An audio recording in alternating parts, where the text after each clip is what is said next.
જે પ્રકારથી બપોરે 3 વાગ્યા સુધીના મોટા અપડેટ જે પ્રકારથી સામે આવી રહ્યા છે અને મંત્રીમંડળ વિસ્તરણ અંગે હાલ ચર્ચાઓની સાથે સાથે ગાંધીનગરના મોટા 5 એ સ્થળો કે જ્યાં અત્યારે સૌથી વધુ ચહલપહલ જોવા મળી રહી છે।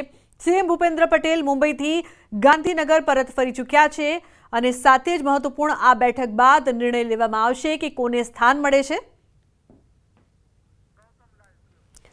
संवाददाता गौतम लाइव जोड़ा है વધુ માહિતી આપવા માટે તેમની પાસેથી વધુ માહિતી લઈએ। ગૌતમ, અત્યારે ગાંધીનગરમાં જે પ્રકારથી ચહલપહલ છે, 5 સ્થળો પર સૌથી વધુ ચહલપહલ કેવી હાલ જે ચર્ચાઓ થઈ રહી છે, શું આપ જોઈ રહ્યા છો, શું થઈ રહ્યું છે ગાંધીનગરમાં હાલ? जी बिल्कुल, गांधीनगर में खूब ज मोटी चहल पहल जे ते जोवा मळी रही है। टूंक समयनी अंदर मुख्यमंत्री जे छे ते पण पहोंची चूक्या छे। सीएम निवास स्थाने तेओ पहोंची चूक्या छे। आ सीएम निवास स्थानना दृश्यो तमने बतावी रह्यो छुं कि ज्यां एक बाद एक मंत्रीओ जे छे ते पण पोताना निवास स्थाने जई रह्या छे। थोड़ी वारमां मुख्यमंत्री निवास स्थाने बैठक थाय ते प्रकारना एंधाण पण वर्ताई रह्या छे अने ते प्रकारनी परिस्थिति छे ते जोवा मळी रही छे। महत्वनुं ए छे कि आवतीकाले शपथ ग्रहण समारोह योजाવાનો छे। एक तरफ महात्मा मंदिर खाते तेनी तड़ामार तैयारीओ जे छे ते चाली रही है।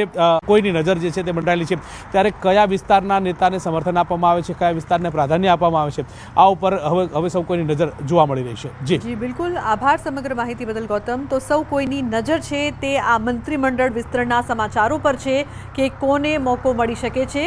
હાલ ઓગસ્ટથી નવેમ્બરમાં જ ગુજરાતમાં મોટા ફેરફાર જે થાય છે તેના પર જો નજર કરવામાં આવે, 1996 ઓક્ટોબરમાં શંકરસિંહ વાઘેલાએ રાજીનામું આપ્યું હતું અને દિલીપ પારેખે સુકાન સંભાળ્યું હતું। જે પ્રકારથી સમીકરણો રહ્યા છે ગુજરાતના, ઓગસ્ટ 2025માં નરેન્દ્ર મોદીની સરકારમાં મંત્રીમંડળ વિસ્તરણ થયું હતું।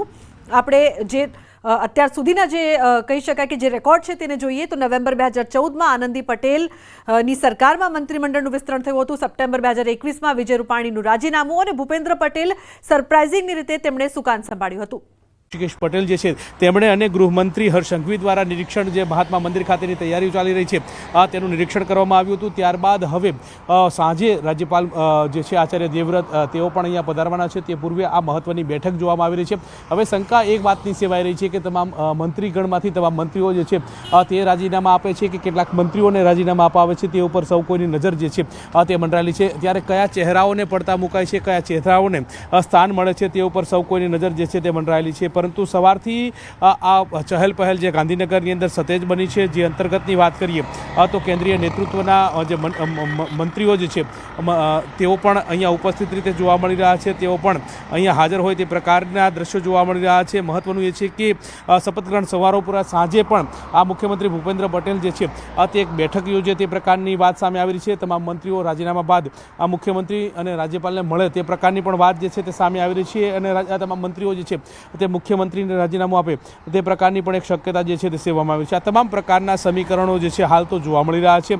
પરંતુ આવતીકાલે જે ગુજરાતના મુખ્યમંત્રી મંડળનું વિસ્તરણ થવાનું છે, ભૂપેન્દ્ર પટેલ જે છે તે મુંબઈ ખાતે એક કાર્યક્રમમાં હતા અને તે કાર્યક્રમમાંથી તેઓ પરત આવી ચૂક્યા છે અને ત્યારબાદ હવે આ બેઠક જે છે તે શરૂ થવાની છે। ત્યારે અત્યારે હાલ કહી શકાય કે ખૂબ જ ચહેલ પહેલ જે પ્રકારની રાજભવન ખાતે જ્યાં મુખ્યમંત્રી નિવાસસ્થાન જે છે ત્યાં પણ જોવા મળી રહી છે। એક બાદ એક મંત્રીઓની ગાડી તમે જોઈ રહ્યા છો, કાફલા જોઈ રહ્યા છો, મોટા નેતાઓ જે છે તે પણ જોવા મળી રહ્યા છે। ત્યારે વાત એ છે કે અત્યારે હાલ ધારાસભ્યો જે છે 161 જેટલા ધારાસભ્યો ભારતીય જનતા પાર્ટીના છે તે તમામને ગાંધીનગર ખાતે હાજર રહેવા માટેનું પણ ફરમાન કરવામાં આવ્યું છે કે જેથી કરીને અને તમામને સૂચના પણ આપવામાં આવી છે કે ગાંધીનગર આગામી 2 દિવસ સુધી છોડવું નહીં તે પ્રકારની સૂચના આપવામાં આવી છે।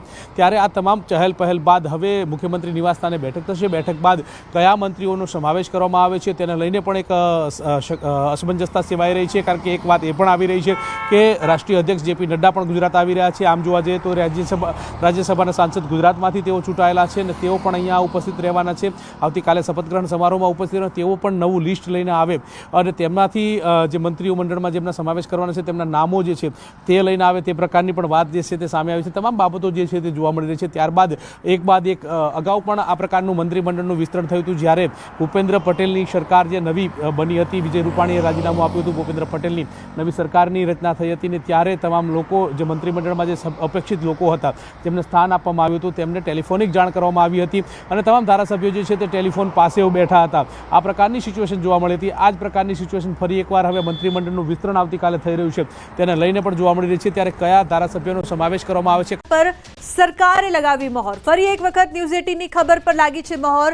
સપ્તાહ પહેલા ન્યૂઝ 18એ પ્રસારિત કરી હતી આ ખબર. ગુજરાતમાં મંત્રીમંડળની ખબર પર સરકારની મહોર લાગી. 13 થી 17 ઓક્ટોબર વચ્ચે વિસ્તરણના સમાચાર પ્રસારિત કર્યા હતા. સપ્તાહ પહેલાની ખબર પર સરકારની આજે સત્તાવાર જાહેરાત. મોટા સમાચાર સામે આવી રહ્યા છે. 13 થી 17 ઓક્ટોબર વચ્ચે મંત્રીમંડળ વિસ્તરણની શક્યતા સેવાઈ રહી છે. ન્યૂઝ 18 ગુજરાતી પાસે એક્સક્લુઝિવ જાણકારી છે. નવા મંત્રીમંડળનું વિસ્તરણ નિશ્ચિત થઈ ચૂક્યું છે. 17મીએ જ આ વિસ્તરણ થઈ જશે. કોંગ્રેસ છોડીને ભારતીય જનતા પાર્ટીમાં આવેલા જે નેતાઓ અને જે ધારાસભ્યો છે તેઓને હજુ રાહ જોવી પડશે.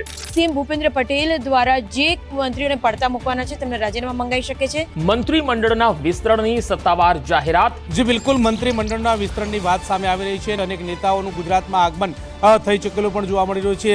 ન્યૂઝ 18 ગુજરાતી રાજકારણની ખબરોમાં કેટલું આગળ છે તે સ્પષ્ટ થઈ ચૂક્યું છે. માહોલ છે ચહલપહલ હોવાની સાથે સૌ કોઈની નજર આ સ્થળ પર છે. મંત્રીમંડળ વિસ્તાર અંગે સૌથી મોટા સમાચાર.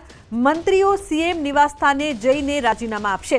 સીએમ 8 વાગ્યા બાદ રાજ્યપાલ સાથે કરી શકે છે મુલાકાત. નવા મંત્રીઓની યાદી રાજ્યપાલને સોંપશે.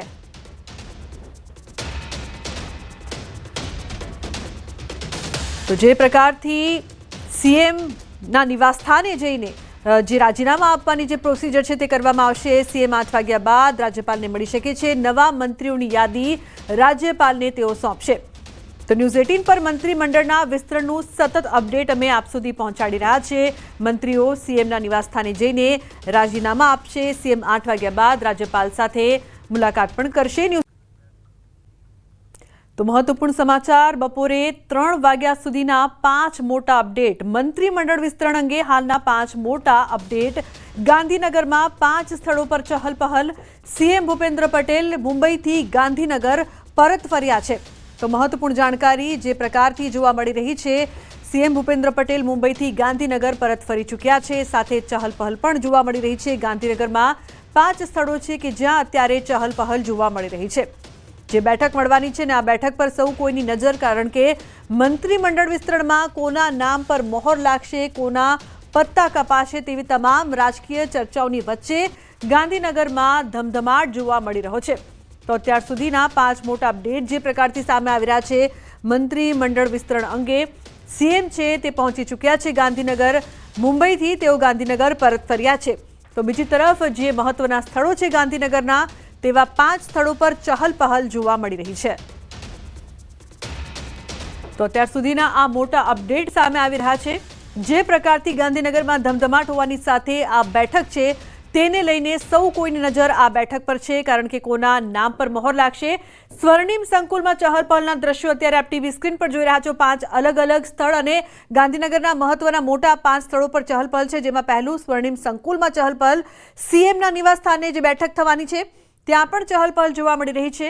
રાજ્યપાલને સીએમ મળશે તે પણ મોટા અને મહત્વપૂર્ણ સમાચારની સાથે એમએલએ ક્વાર્ટર પર જમાવડો પણ જોવા મળી રહ્યો છે. તો મહાત્મા મંદિરમાં તૈયારીઓનો ધમધમાટ થઈ રહ્યો છે.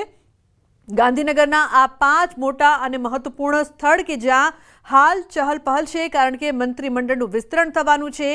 સ્વર્ણિમ સંકુલમાં અત્યારે ચહલપહલ છે. સીએમ નિવાસસ્થાને 3 વાગે જે બેઠક મળવા જઈ રહી છે ત્યાં પણ ચહલપહલ. કારણ કે આ બેઠકમાં મહત્વનો નિર્ણય લેવામાં આવશે કે કોના પર મહોર લાગવાની છે.